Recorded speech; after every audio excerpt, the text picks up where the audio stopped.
Hi, I'm Natalie, the curator here at the Brockville Museum. This is my dog Finley. I adopted him from the Leeds and Grenville branch of the Ontario SPCA here in Brockville back in 2014. Although pets aren't permitted inside the museum galleries, our collection does include a story or two about the love Brockville residents have had for their pets over the past century. So let's take a look at just a few of these stories. Among the documents in the Brockville Museum's archives is a ledger of dog registrations from 1890.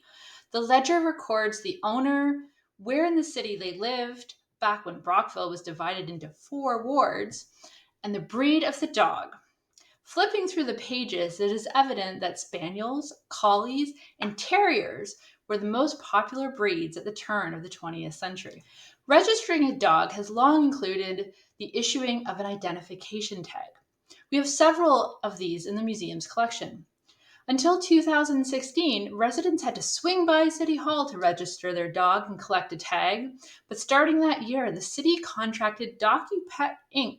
of Kingston to handle dog registrations, largely moving the process online. It also meant the style of dog tags changed considerably. Anyone who has registered a dog recently would know that the style options have continued to evolve, with all kinds of customizable options now available. Speaking of dog tags, did you know that dog tags are one of the many products manufactured right here in Brockville by Ketchum Manufacturing?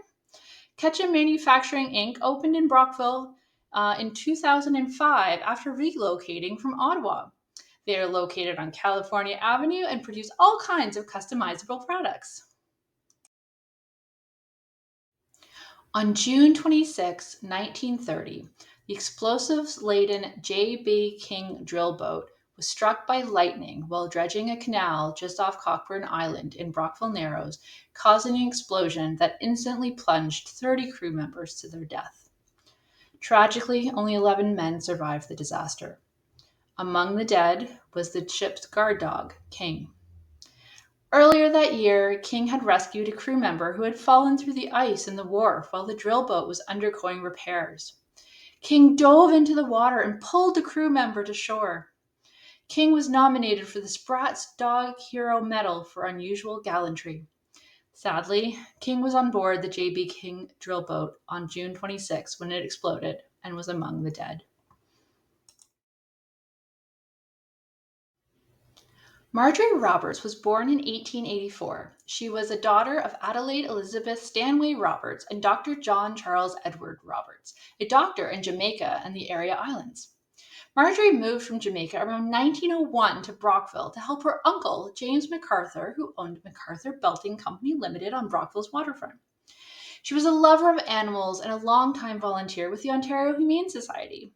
She lived on Hartley Street and remained unmarried. She died in 1971.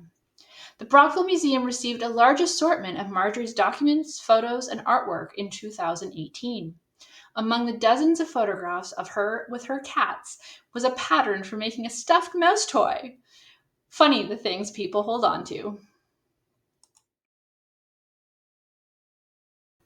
The Brockville, Leeds and Grenville branch of the Society for the Prevention of Cruelty to Animals was created at Fulford Place in 1955, with Josephine Fulford as the first president.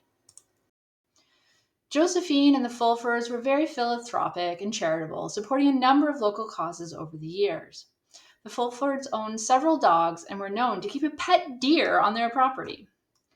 At the time, Police Chief Constable Wilmot F. Young congratulated the Leeds and Grenville SPCA on its formation, pointing out that as things then stood, when a stray dog was reported, it was brought to the police station, housed for several days, and if no one claimed it, it was turned loose in the hopes it would find its way home again.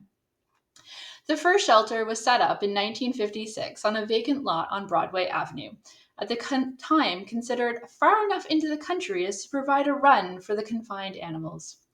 The 12 feet by 20 feet, 2-room building was said to be large enough to house 15 to 20 dogs. The current home on Centennial Road was built in 1986.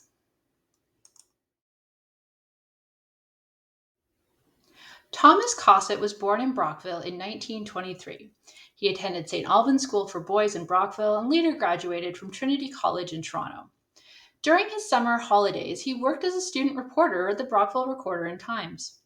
Tom entered political life in the 1950s and he served on Brockville's town council. He served as Member of Parliament from 1972 until his death in 1982. In 2007, the Brockville Museum received a large assortment of items from the Cossett family, including home movies documenting Tom's youth. The home movies include many clips of young Tom playing with his cats and dogs. Dog identification tags from Cossett family dogs were also among the donated items, now part of the Brockville Museum collection. Eve Mannering, née Tuman, was born in Estonia in 1925. She and her family were refugees during most of the Second World War. She came to Canada in 1950 and settled in Brockville, marrying Robert Mannering in 1957. She opened St. Albans Stables on Oxford Avenue in the 1960s, where she trained horses and coached equestrian athletes through to the end of the 1990s. Among her numerous notable equestrian accomplishments, she served as equestrian judge at the 1976 Montreal Olympics. In addition to her love of horses, Eve cared deeply for her dogs. The Brockville Museum received a donation of photographs from Eve's estate after her death in 2023. Included were dozens of photographs of dogs. Her German Shepherd Pogo was fondly remembered by friends for how he would leap off the rocks and chase sticks. We know these stories only just scratch the surface of documenting our community's love of the pets, but we hope you've enjoyed this look at some amazing relationships. It seems only fitting to sign off like a certain well-known game show host. Help control the pet population. Have your pet spayed or neutered. And if you're looking for somewhere to get your pet spayed or neutered, the Lanark Leeds Grenville Spay Neuter Clinic on County Road 29 has you covered. Opened in January 2021 during the coronavirus pandemic, they focused exclusively on providing low-cost spay and neuter procedures and the occasional low-cost rabies clinic. They processed 10,000 pets in 2024. Clients come from all over, including as far as Belleville, Ottawa, and even the United States. We've welcomed dozens of visitors to the Brockville Museum who were in town while their pet was being spayed and neutered at the clinic. Who knew that spay and neutering could be such a tourism driver? What do you think, Finley? Should we go for a walk on the Brock Trail? Okay, let's go.